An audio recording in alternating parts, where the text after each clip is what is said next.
fenomena 125 kepala desa PLT itu sampai kapan, ya kan ya? Masyarakat ini mendapatkan pemimpin baru yang kemudian bisa mengejawantakan keinginan masyarakat dan tidak nanti tersandung masalah hukum.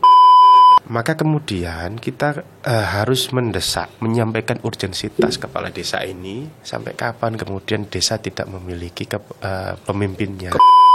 Ini sudah digodok di edarannya Mendagri. Kita ngeruduk lagi 14-16 orang itu ke Komisi 2. Di Komisi 2, Pak, ini gimana ini desa kita ini? Iya kan ya? Benar. Kok posisinya nggak punya kepala desa definitif, ya kan? PLT aja. Ternyata minggu lalunya itu 2 minggu apa 3 minggu yang lalu itu Komisi 2 sudah rapat RDP. Nah itu dikasih bocoran yang cukup bagus itu.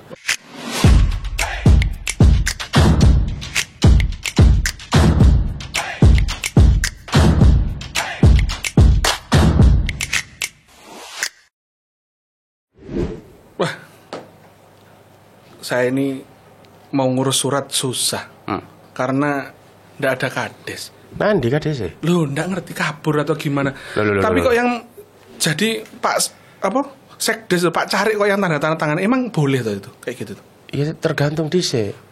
KDC ini kemana? Tulisannya apa pelet PLT ngono. PLT. Oh, PLT. Berarti boleh. Boleh sepanjang ya kan? KDC jenengan ini berhalangan tetapkah? Entah meninggal kah? Dicek no. KDC meninggal apa enggak? Saya bukan asli daerah situ. Loh. Wean ya kan ya. Di KDC.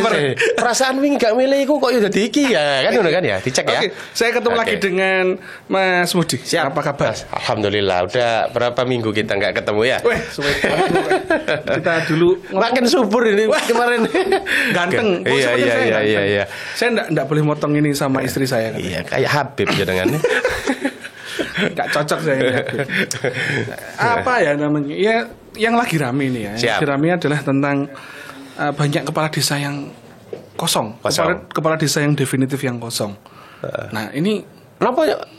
Desa jenengan ya geser nih kepala desa. Iya, geser juga. Lagi kosong juga ini. Banyak, makanya kemarin kan jadi PLT itu kan. Nah, saya kan juga akhirnya takut ini kalau saya minta, kok diterima enggak nek aku pas daftarno anakku sekolah. Kan PLT opo iku PLT kan saya enggak ngerti apa itu PLT. Siap. Nah, kira-kira apa? Kok bisa? Kok bisa tidak ada kepala desa definitif di satu daerah itu kenapa tuh sebenarnya? Jadi informasi penting. Iya kan. Tapi tidak rahasia.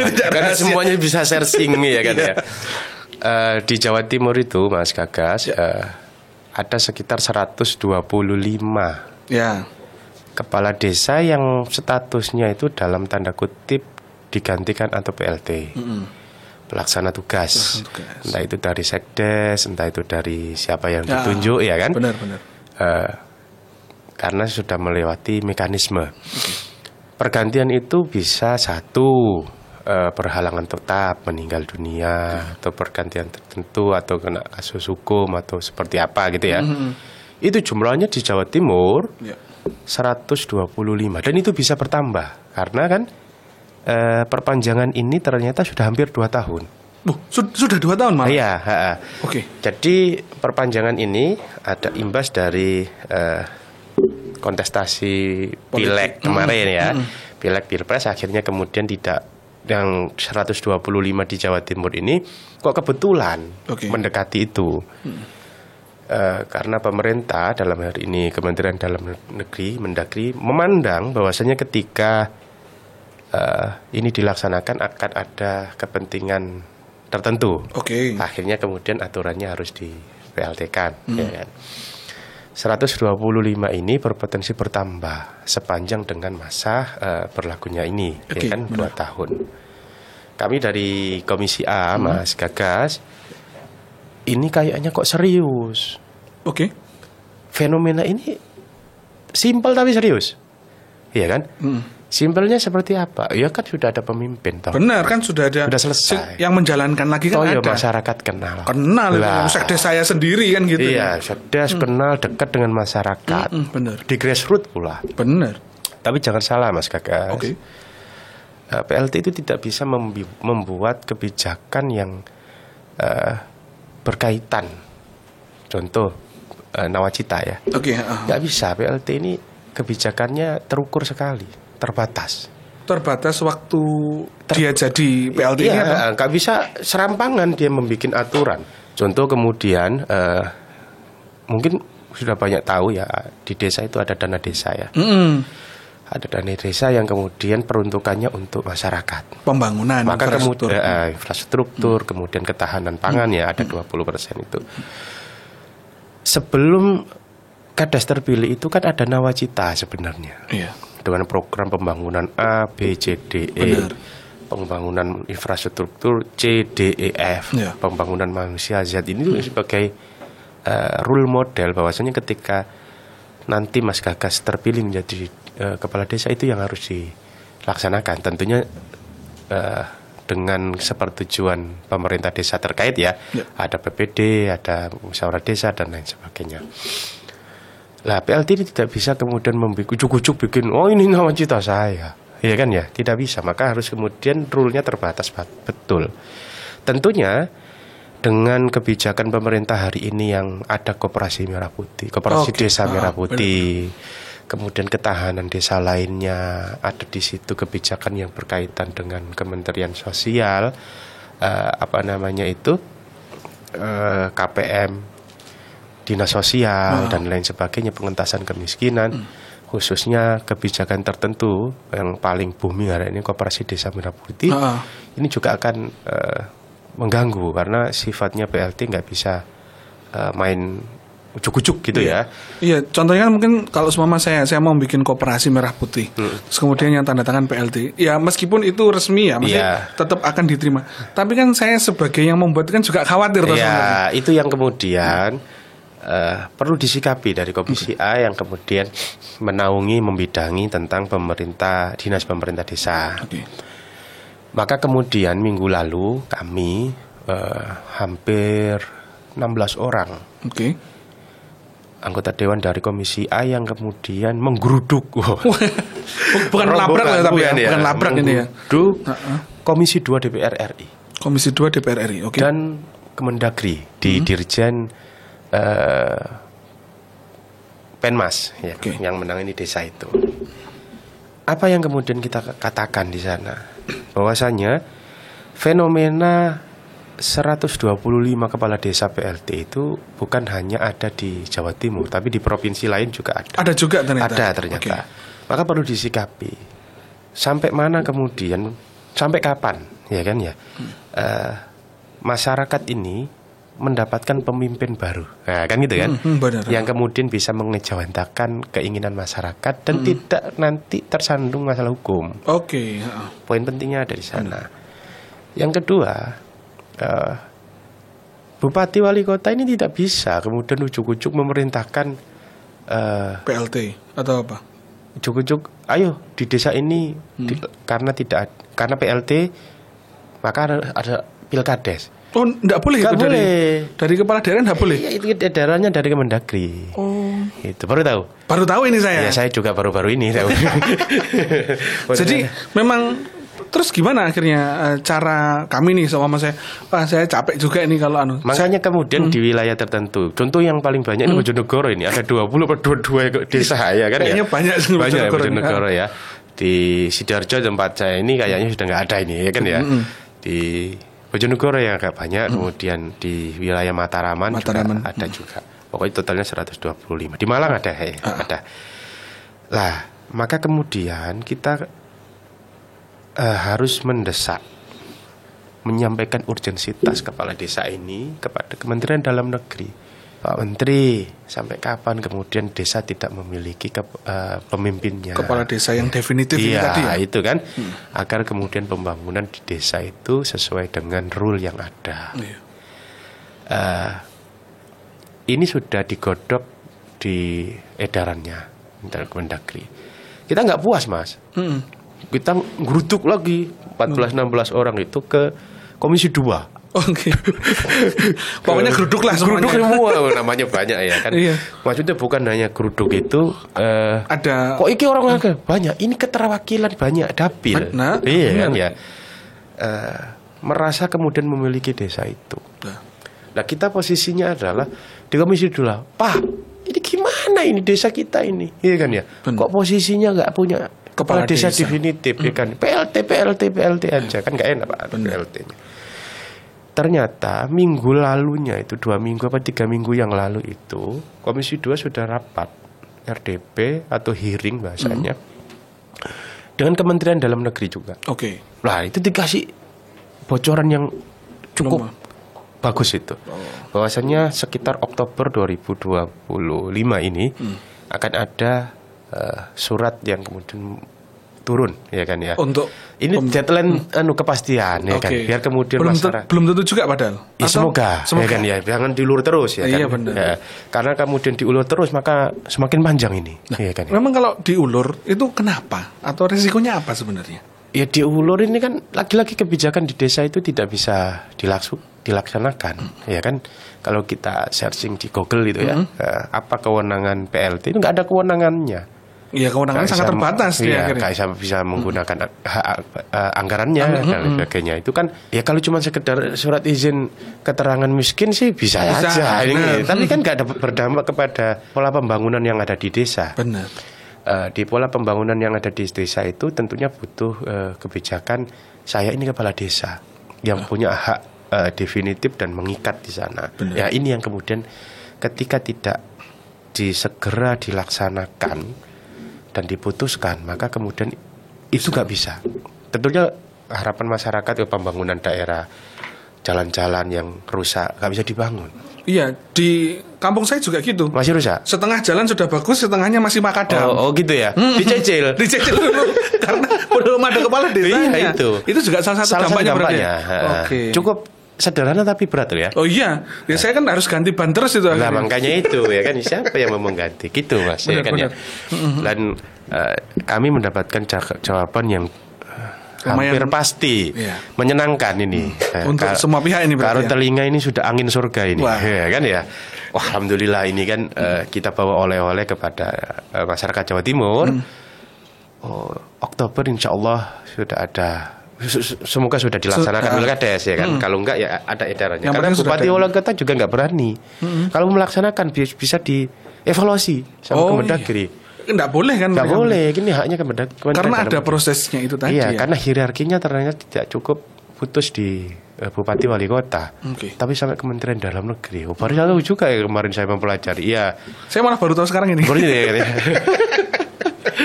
Hierarkinya ada di sana. Seperti itu Mas. Oke. Berarti kan asumsi saya begini. Kalau saya anggaplah seorang PLT gitu kan. Saya kemarin sekdes, terus kemudian saya sekarang PLT. Saya kalau bikin peraturan kan pasti mikir sekali kan. Artinya jangan-jangan ini saya bikin peraturan ini atau saya mengeluarkan dana ini, ternyata setelah ini ada Pilkades. Ternyata apa yang saya buat tidak dilanjutkan oleh kades terpilih. Dan ini kan menjadi resiko tuh. Betul. Itu yang menjadi kekhawatiran. Setiap kebijakan, setiap keinginan yang dirumuskan dalam musyawarah desa itu sejatinya harus dilaksanakan. Dan implikasi terbaik adalah tidak ada kesalahan dalam sektor hukum yang kemudian menghantui. Siapa yang tidak takut Mas ya kan ya. Udah mimpin begitu kemudian salah langkah ya kan ya.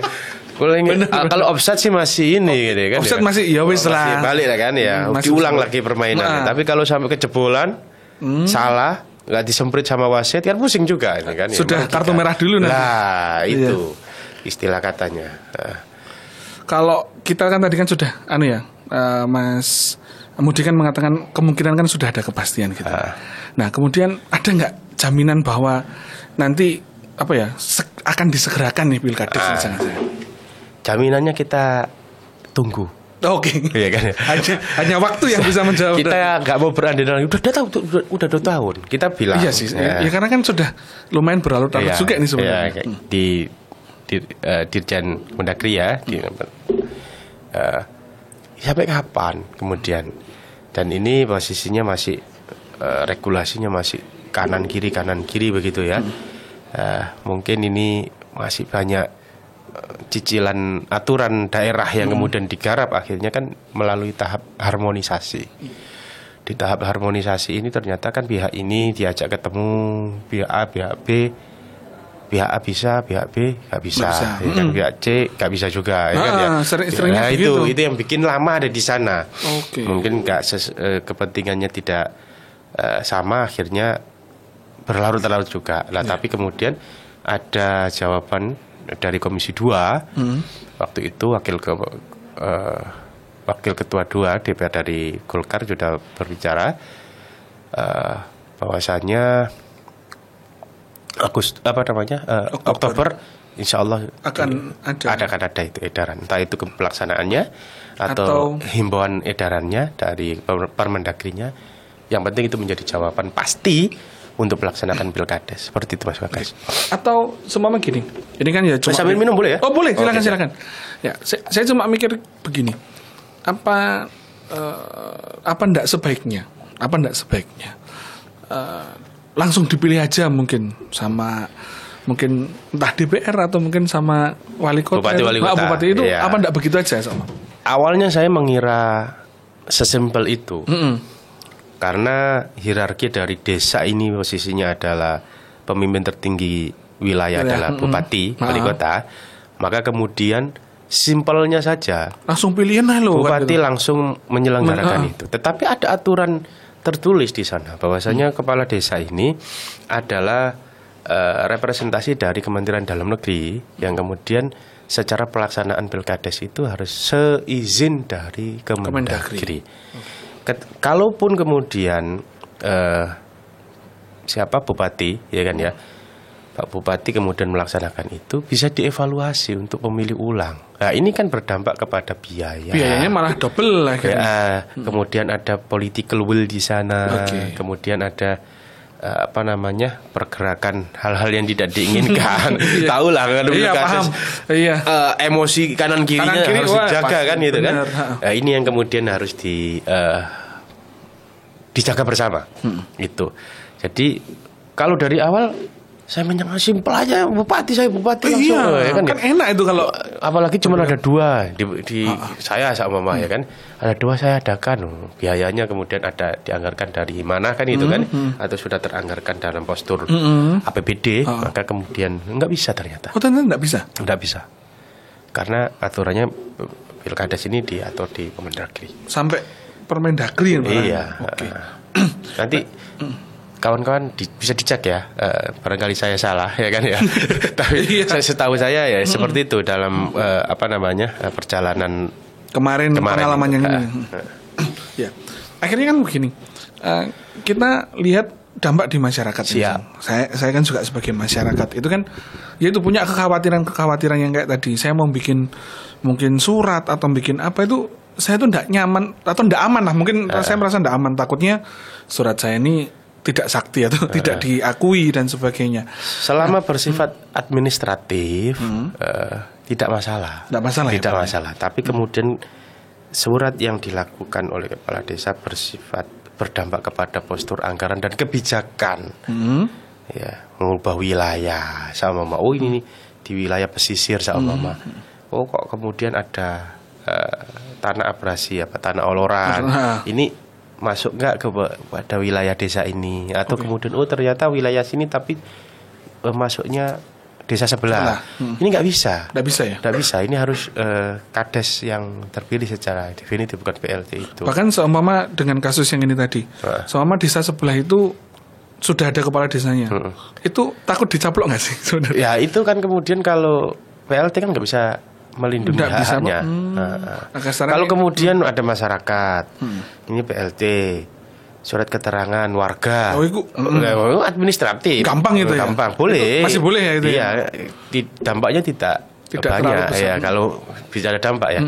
Atau kemudian ngapunten ada beasiswa, tapi harus menyertakan surat keterangan tidak mampu, ya kan, dari kepala desa boleh. Betul, boleh. Surat kematian warga kalau di kepala desa it's okay, tapi kemudian wilayahnya berupa kebijakan yang mengatur postur anggaran dan kebijakan vital kewilayahan nggak bisa dilakukan. Seumpama hari ini ada koperasi desa Merah Putih. Ini dampaknya besar ini. Ekonomi desa bergerak. Benar.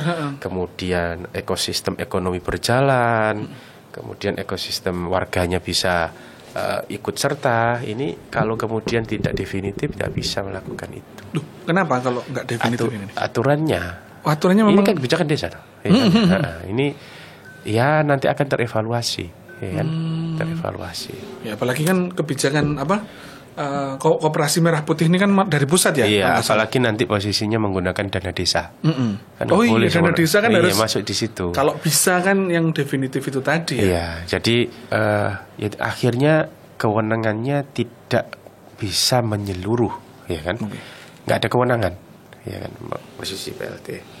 Di di konstituennya Mas Mudi ini kan di Nganjuk, Madiun Kota dan Kabupaten ya. Siap. Ada nggak di sana mungkin yang pernah curhat atau ngobrol kayak ya tentang kepala desa atau kebijakan desa yang mungkin kayak wah saya kurang nyaman ada nggak kira-kira selama ini? Tentang apa itu? Ya tentang Desanya nggak baik gitu. Atau pilkada desa atau apa? Desa ini kurang baik. Kayaknya orang Indonesia semuanya suka protes kayak. Iya. Nah kalau namanya hal seperti itu ada. Kalau di desa itu yang paling kita jumpai sering itu, yang paling mengkritik berarti tidak pemilih, bukan pemilih ya. Biasanya yang sebelahnya kayaknya jadi oposisi dan lain sebagainya. Tapi overall di di kami ya di desa ini alhamdulillah kondusif ya. Iya. Jadi tidak ada di desa di Dapil 11 Jawa Timur ini desanya enggak. Tapi kita malah dorong di beberapa kepala desa ini berinovasi lebih sakti lah ya bahasanya. Menarik ini malah. Ya, di inovasi lebih sakti itu gunakanlah itu dana desa yang tidak melanggar aturan untuk inovasi pengembangan ekosistem ekonominya. Saya tertarik di beberapa di wilayah Kades ya, yang lagi viral di medsos itu. Kok bisa menggunakan dana desa untuk itu kan ya. Tahu lah ya. Kades Pertatuh ini kan ya. Ternyata betul kita nggak bisa menjudge orang itu dari sampulnya aja. Iya kan. Kinerjanya luar biasa. Iya. Kalau banyak kepala desa menggunakan potensi itu untuk potensi kewilayahan, tentunya sangat luar biasa. Di saya itu, saya beberapa kali ngobrol sama Dinas PMD dan Dinas Pariwisata. Kalau ke Nganjuk pasti yang terbenak adalah air terjun Sedudo. Pasti itu. Ya, kan ya. Ada apa di sana gitu kan. Dengan kemudian komoditas lokalnya berupa durian. Nah, durian yang Nganjuk itu ada beberapa komoditas. 1 durian 2 bawang. Bawang. Nganjuk bawang benar. Bawang, durian sama sedudo. Dalam tanda kutip kemudian ada brand besar namanya pecel. Pecel Nganjuk ya. Benar. Pecel Nganjuk, pecel Madiun. Benar. Saya mendorong masyarakat desa ini, khususnya kepala desa berinovasi untuk itu. Beberapa kali saya turun waktu reses dan waktu setiap bulan. Saya kan Jumat Sabtu Minggu pasti di Dapil. Belusuan ke desa-desa itu. Mendorong. Kemarin kemudian yang kita dorong adalah Brambang yang ada di Sukomoro. Brambang di Sukomoro. Kecamatan Sukomoro. Itu komunitas terbesar itu. Okay. Pak Presiden pernah ke sana. Pak Presiden Jokowi. Pernah ke Sukomoro kemudian meresmikan panen raya, ya kan ya, Brambang. Lah, saya kepengen kemudian masyarakat ini apa? Ya kan yang bisa ditampung di sana. Nah, ini tentunya lewat pemerintah desa, ya kan ya. Di beberapa usulan itu kemudian masyarakat menyampaikan harus ada yang namanya bantuan model pabrikasi. Agar kemudian bawang tidak dijual bawang saja. Benar. Tapi ada bawang goreng yang dalam kemasan. Bawang goreng yang kemudian diekstrak menjadi mungkin minyak bawang gitu ya kan ya. Ada minyak bawang, kemudian bawang Brambang yang kemudian nilainya sudah ada nilai gunanya, tambahan nilainya itu. Itu ada benefit tambahan. akhirnya kemudian kita menemukan bahwa ada akar permasalahan di sana. Okay. Ada akar permasalahannya adalah masyarakat ini menjual bawangnya itu ya udah begitu. Ya kalau langsung aja. Okay. Satu sisi mungkin masyarakat ini butuh kepastian ya. Itu yang. Iya kan. Yang penting lu mintu mas, kan ya. Kecil-kecil daripada kita mau menggambling, ya kan. Bener. Tetapi masyarakat ini menitipkan kalau bisa di Sukomoro ada semacam pabrik kecil-kecilan untuk merubah barang mentah menjadi barang matang ya. Matang atau barang jadi. Ini kan butuh yang namanya legacy. Dari siapa? Nah, yang pertama pasti dari Pak Kadesnya berarti. Yes. Oke, benar. Iya kan ya. Dari sinilah kemudian kebijakan-kebijakan itu berdampak kepada wilayahan, ekosistem ekonomi. Kemudian ada branding kewilayahan ada di sana. Itu satu. Benar. Yang kedua kemudian ada sedudo. Air terjun. Yang kita lihat itu kan ada satu ya. Tapi di Nganjuk itu ternyata kalau kemudian kita naik lagi masih ada lagi. Ada 7 air terjun. Bagus banget. Iya kan ya. Saya boleh diajak ke sana nanti ya? Boleh. Saya mandi ke Madiun terus ya. Siap. Ya. Jadi di mana namanya di Nganjuk ini saya harus promosi juga. Enggak apa-apa, boleh. Promosi wisata. Barangkali kan menarik ini kan. Iya. Di selain bawang ya, Brambang itu ada sedudo itu. Air terjunnya bagus, masih alami. Butuh kemudian sedudo ini di wilayah Kecamatan Sawahan, perbatasan dengan Kecamatan Brebek, ya kan ya, di desanya sedudo itu. Bagaimana kemudian ini kok begitu saja? Ya cuma mangkrak atau enggak gitu? Ya konvensional. Oke. Harusnya kan kemudian pengennya saya sih ya, yang kemudian yang anggota dewan baru di sana pengen saya itu sedudo air terjun. Ekosistem yang lainnya itu kayak resort gitu. Kalau kemudian pernah ke mana namanya Pulau Komodo itu kan ada air terjun ya kan itu ya, ada destinasi lain. Ini siapa yang kemudian akan membawa itu? Yang pertama dari pemerintah desa bekerja sama dengan pemerintah kabupaten kota. Benar. Disebut par kan gitu. Ya, sama itu yang kemudian akan bekerja sama. Lah, ini yang akan kita dorong. Di samping kemudian kita tidak berbicara hanya soal keterpilihannya, itu selesai tadi. Ya, kita udah anggap selesai itu. Tapi paling tidak bagaimana promosi ke wilayah desaan ini menjadi lebih hidup ya kan. Itu yang kemudian harus kita promosikan. Ya, jadi suatu saat air terjun sedudo ini harus memiliki resort. Karena dingin mas di sana. Iya benar. Saya sepakat. Meskipun nggak kayak Malang ya. Benar. Dingin ya, cukup dingin. Hawanya oke lah di sana itu untuk investor harus masuk.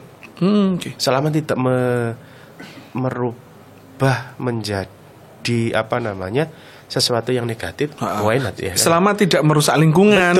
Betul. Harus sustainable. Kuncinya kan di situ. Jangan kemudian itu dibongkar di ini akhirnya tercemar. Enggak. Jangan, ya kan ya.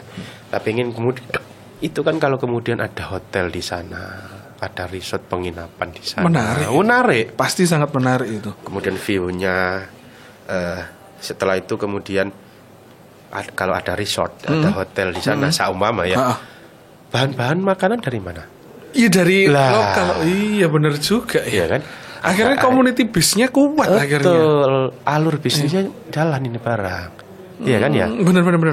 Saya kalau ke Nganjuk tuh soalnya cuma berhenti di satu tempat. Di mana itu? Nasi becek. Oh. Masih kuat ini. Masih udah menghindari ini. Udah celeng ini kan. Oh saya ada ada obat. Ya itu nanti kasih saya. Oh iya. Oh herbal. Saya pakai bawang. Jangan bawang. Bawang lanang ada. Iya, ada bawang lanang juga. Itu kan juga bisa dikembangkan sebenarnya. Di produk-produk seperti itu. Banyak itu. Bawang putih, bawang itu dikembangkan ya kan ya. Ya makanya saya tuh kadang agak heran itu kenapa saya beli bawang lanang itu dan itu harus keluar dari Jawa Timur saya beli itu. Padahal banyak ya. Padahal di Nganjuk ada. Banyak. Nah itu saya dulu bawang lanang itu kan bawang yang satu dua iya. Terus kemudian diolah sama dia jadinya kayak jelly gitu. Saya setiap pagi itu ngukus itu. Wah, enak itu. yang jadi hitam kan? Bener. Itu diperjualbelikan. Loh, harganya lumayan mahal. Bisa 100.000 itu. Iya. Ya kenapa? Oh, promosi, sorry ya. Oh, enggak apa-apa. Enggak, ini kan supaya merangsang teman-teman yang ada di Nganjuk untuk ini ada pasarnya ini sebenarnya. Betul. Saya dorong itu, Mas. Dan bagus itu. Beberapa komunitas kita fasilitasi dari kebijakan aspiratif dari anggota dewan. Kayak saya ini memberikan alat yang berupa packaging, pelatihan dulu. Ya. Oh, komunitasnya apa? Komunitasnya adalah komunitas bawang ya, Mama. Bagaimana cara kemudian memanen bawang? Benar. Bawang ini mau dibeli apa dari panen? Kalau dari panen, monggo harganya HPP-nya berapa? Kemudian kalau bawang itu kan komoditas yang setiap hari dipakai. Benar. Jangan dijual tanpa labeling. Benar. Packagingnya harus bagus. Benar. Packagingnya bagus ini akan kemudian mendongkrak nilai ekonomi. Benar. Meskipun secara kuantiti lebih sedikit. Benar. Itu yang kemudian kita fasilitasi. Setelah kita fasilitasi, mau dijual kemana ini? Maka kemudian setelah itu jadi, oh ini ada alat nih, bantuan dari pemerintah provinsi lewat aspirator, anggota dewan, silakan dipakai. Kecil-kecil, tentunya nggak besar orang kita berapa ya kan ya. Nggak apa-apa dulu toh untuk orang kan supaya kepala desanya juga mikir ini, mosok teman-teman dewan tok sing mikir. Mereka juga harus mikir dari bawah dong. Dan itu berjalan. Oke. Yang yang ada lagi itu yang kepingin kita kembangkan adalah komunitas durian. Kalau ini saya wajib datang ini. Cocok ini kalau wajib ada durian. Desa kemudian di situ namanya Desa Durenan. Lewat aspirator kami, desanya Makadam, Kataban Sampen itu. Kita bantu hampir 1 kilometer jalan. Iya kan? Ada pavingnya, 1 kilometer lah ya, lebih itu. Akhirnya akses untuk dari turun gunung naik itu sudah enak. Iya. Sudah pakai paving. Kalau sudah paving dicor ya, benar. Sesuai dengan kebutuhan jalan itu seperti apa. Ada yang paving, ada yang rabat beton. Rabat beton. Itu di beberapa wilayah sudah kita aspirasikan dan alhamdulillah selesai. Ya. Dan kebijakan ini kan harus melewati Pak Kepala Desa. Yang lebih kuat kepala desa karena seharusnya dia yang tahu wilayah wilayahnya karena dia. Karena dana transfer dari pemerintah provinsi itu lewat desa. Disubkan di sana. Nggak mungkin perorangan nggak ada. Apalagi ormas nggak bisa. Nggak bisa. Benar. Ini pemerintah desa yang kemudian akan. Lah ini yang kemudian ketika tidak ada pemimpin yang sinkron dengan nawacita pembangunan desa juga akan berdampak sistemik. Nah, itu yang kemudian kita masuk. Di wilayah itu ada namanya, saya ulang lagi, wilayah Durenan. Durenan. Komoditasnya bagus. Memang namanya Durenan. Durenan dan komoditasnya durian, buah durian. Mulai dari montong lokal, mulai kayak kita Petro itu ada banyak. Ukurannya kecil. Ada yang durian sawahan ya. Legit, manis, kayak mentega. Tapi ukurannya agak kecil daripada Sumatera, Palu, Montong Perigi kan ya itu. Ya saya juga penggemar durian masalahnya. Jadi ngerti. Jadi paham ya kan. Ya, kalau bapak mertua saya itu kan pernah di Palu. Perigi. Itu kalau semua di sana panen, saya suruh kirim itu. Cocok ya? Cocok saya. Nah makanya kalau semua ini di Nganjuk ada, ini harus kita datengin. Musim durian itu di bulan 11 sampai bulan 1. Jadi November, Desember, Januari, Februari. Ya gitu ya. Kalau tidak salah itu banyak-banyaknya. Apalagi kalau kemudian bulan 12 dan bulan 1 itu melimpah ruah. Artinya kan teman-teman kepala desa yang ada di di daerah Durenan, terus kemudian di Sawahan, Sukomoro dan sebagainya, mereka berkolaborasi, ini menjadi menarik. Ekosistem terbangun, Mas. Tambahan PAD kan berarti juga. Of course. Itu kan saya juga sebenarnya terinspirasi dari salah satu desa di Klaten ya kalau nggak salah, yang dulu sangat miskin, terus kemudian dia buka yang air itu. Iya, air itu. Sekarang kan pendapatannya besar. Itu terbesar di Indonesia itu. Yang wisata air yang di bawah. Iya, yang di bawah ada foto-foto dulu. Awal-awal itu kan sangat menarik kan sebenarnya. Pengen saya kemudian dari air terjun itu kemudian ditampung kan. Kasih ikan-ikan, ya kan, ikan-ikan, kemudian bisa foto di sana, ya kan ya. Itu menarik itu sebenarnya. Apalagi kalau semua anggaplah, kalau di sana enggak kosong ya kepala desanya ya? Enggak kosong. Ya artinya itu kan mereka membangunnya kayaknya lebih dari 8 tahun. Oh iya lebih. Ya, maksudnya ada sustainable tahun dengan konsentrasi tertentu. Dan kalau nggak salah, kalau yang di Klaten itu kan dia kolaborasinya kan sama akademisi. Betul. Semuanya terlibat. Masyarakatnya juga ikut. Yang tidak berakademis bisa ngapunten menggunakan kekuatan tubuhnya untuk membangun apa. Benar. Yang nggak kuat pikirannya jalan. Oh begini Pak Kades, ya kan ya. Yang kemudian nggak punya itu, tapi dia punya uang, dia punya jadi investor, ya kan. Tapi paling tidak simbiosis mutualisme itu bisa terjalin. Artinya idenya memang mau nggak mau kepala desanya ini harus lokomotifnya ada di kepalanya. Nah kalau kosong kan susah. Iya. Nah ada nggak harapan dari mungkin Mas Mudi sendiri atau mungkin dari teman-teman Komisi A tentang goalnya itu apa sih sebenarnya tentang mungkin himbauan terhadap stakeholder kepada yang semua pilkades Kemendagri ya. Ya Kemendagri itu siapapun lah. Mungkin dari masyarakat sampai enggak apa-apa, tapi kan ini kan kebutuhan. Jadi begini, goal kita adalah di Komisi A yang menaungi, yang namanya juga teori kita adalah demokrasi ya. Ada eksekutif, ada legislatif, ada yudikatif. Eksekutif harus bersama dengan legislatif bareng-bareng membangun itu. Goal kita adalah, harapannya adalah Pak Menteri tolong segera diturunkan Permendagrinya agar kemudian masyarakat yang desanya sedang di PLT ini segera memiliki pemimpin yang definitif. Benar. Tentunya akan berdampak kepada banyak sistem sosial, ekonomi, budaya pasti. Itu yang kemudian kita harapkan. Apa yang kemudian setelah itu terpenuhi, ternyata Pak Menteri ujuk-ujuk selaku mandatori tertinggi ya, sesuai dengan janji dan ekosistem hierarkinya terpenuhi, terbit nih Permendagri. Dampaknya adalah kita harus mendampingi masyarakat desa selaku legislatif dewan, ya kan. Meskipun kita ini senjata anggarannya dikit ya, tidak kayak eksekutif ya, dikit ya kan ya. Tapi kemudian memonitoring, mendampingi, menstimulan warga masyarakat desa untuk maju itu menjadi salah satu hak dan kewenangan kami. Kalau kemudian kepala desanya sudah ada, masyarakatnya gayung bersambut, potensi desanya ada, maka kemudian kita kembangkan menjadi salah satu kekuatan ekonomi yang ada di desa. Jangan salah, negara ini besar karena kemudian disokong oleh banyak provinsi. Provinsi ini ada karena sokongan dari banyak kabupaten kota. Kabupaten adalah ekosistem dari desa.